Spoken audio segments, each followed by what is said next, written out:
Etymology and historical origin of the baby name Julius. Julius is derived from an ancient Roman family named Julianus, from the gens Julia. The name most likely developed from the Greek ioulos, meaning downy-bearded or soft-haired. The name is also associated with youth due to the young age at which someone grows the first soft hairs on their chin.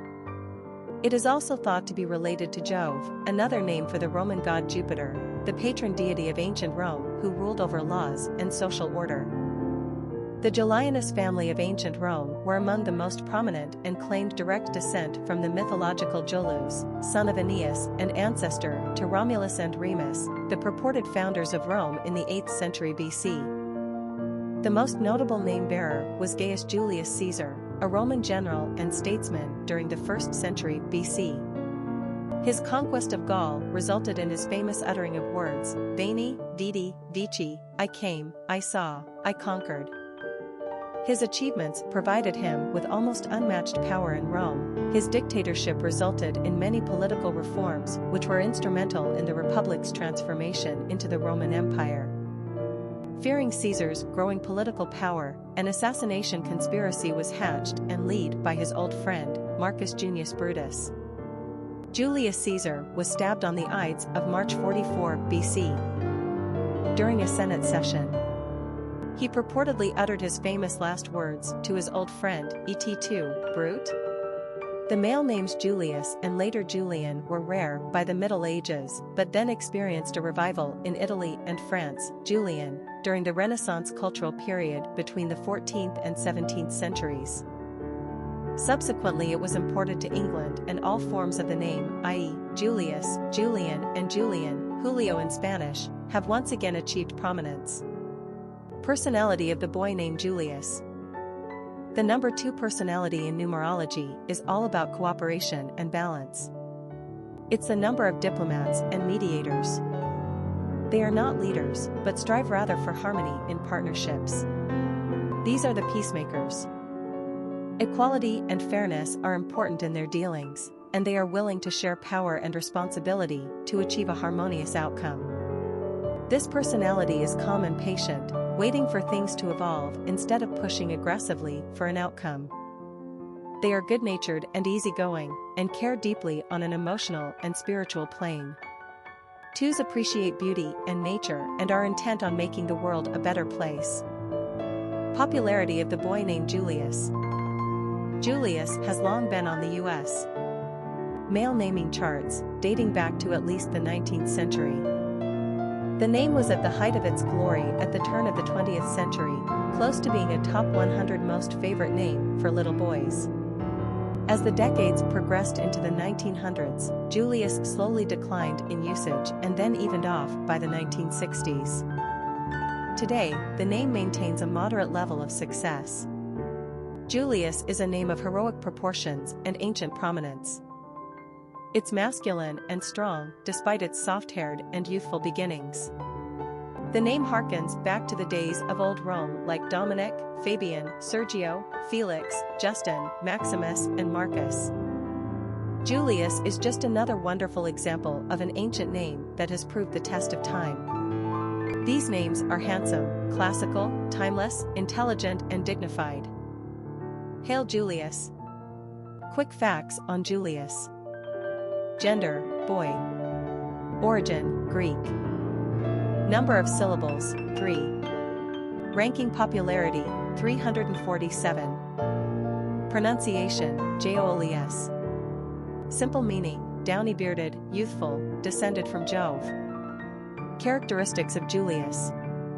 Sensitive, considerate, kind, loving, balanced, patient, gracious, nurturing, cooperative, compassionate. Cultural references to the baby name Julius. Literary characters of the baby name Julius. Marcus Brutus is the real protagonist of Shakespeare's Julius Caesar, a study of the psychological journey of a man from betrayal to redemption. Once a close friend of Julius Caesar, Marcus Brutus is convinced by Cassius that Caesar means to make himself monarch, and joins the assassination conspiracy. He does so not out of power hunger but out of patriotism, and is appalled when he learns of the naked ambitions and bribe-taking of the other conspirators. Reconciled with Cassius on the eve of battle against Octavian and Anthony, Marcus Brutus commits suicide after losing the battle. It is Marcus Antonius who extols Brutus in the final moments of the play as the noblest Roman of them all. Portia is the wife of the assassin, Brutus, in William Shakespeare's tragedy, Julius Caesar, believed to have been written in 1599. She is a lovely noblewoman, the daughter of Cato, devoted to her husband and used to being his partner and confidant. Brutus is in the midst of a maelstrom of emotions as he ponders the effect upon the state of Caesar's seeming ambition to be a dictator. Brutus is a close and true friend to Caesar, but he is also a patriotic protector of the rights of the Republic against a sovereign ruler, and he is sorely tried by this predicament. Portia urges him to confide in her, to unburden himself and allow her to alleviate his troubles. She is also not a little insulted that her husband would keep something secret from her, and accuses him of treating her more like a harlot than a wife. This lady means business, she proclaims herself to be, yes, just a woman, but a woman well reputed. She is no little wallflower. She stabs herself in the thigh to prove her strength to him. His reply is commendable: "Render me worthy of this noble wife." This noble wife goes on to an even more ghastly suicide, by eating burning coals, in her grief over the ascension of Octavius and Antony. A woman well reputed, indeed. Julius Caesar is the title character in Shakespeare's tragedy of the same name, probably written around 1599. Julius is the military leader of Rome who is assassinated by his erstwhile friends and members of the Senate, who fear that he will make himself emperor and erode the democratic ideals of the Roman Republic.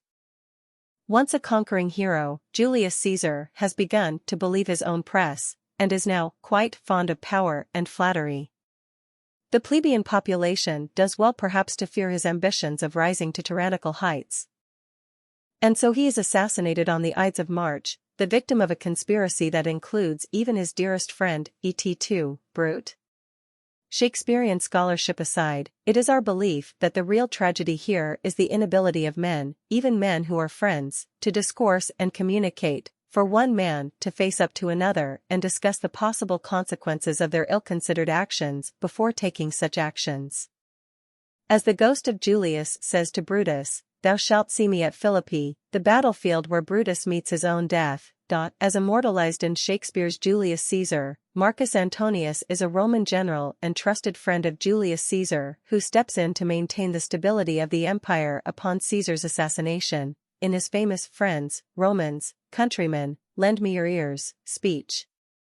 He goes on to form a triumvirate with Caesar's nephew, Octavian, and another general, Marcus Lepidus, dividing the control of the Roman Empire among them.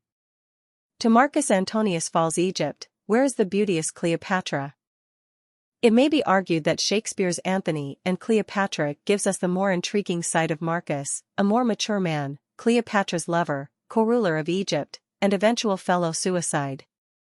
As is so often the case, love aces politics, and Antony crosses Octavian for love of a woman, with disastrous results. Popular songs on Julius. Julius, a song by Fish.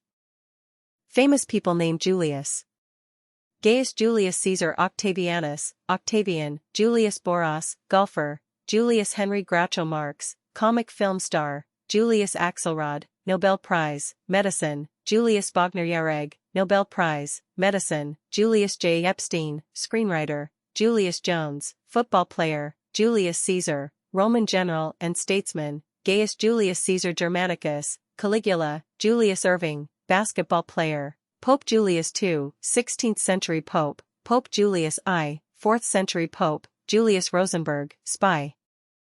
Historic figures with the name Julius. Probably one of the most well-known names of ancient Rome, Gaius Julius Caesar played a seminal role during the transformation of Rome from a republic to an empire. First as a Roman military leader, Caesar made his name by conquering Gaul, Western Europe, which was then populated by Celtic tribes, and by orchestrating the first British invasion. He is most famous for uttering these three words after his military triumphs: Veni, Vidi, Vici, I came, I saw, I conquered. Due to his military success on behalf of the ever-expanding Roman Empire, Caesar's popularity back at home skyrocketed, particularly among the plebeian and middle classes, his political power grew in spades. Not only did he defeat his one-time political ally, Pompey, but he also spent some time in Egypt, where he had a dalliance and a son with Cleopatra.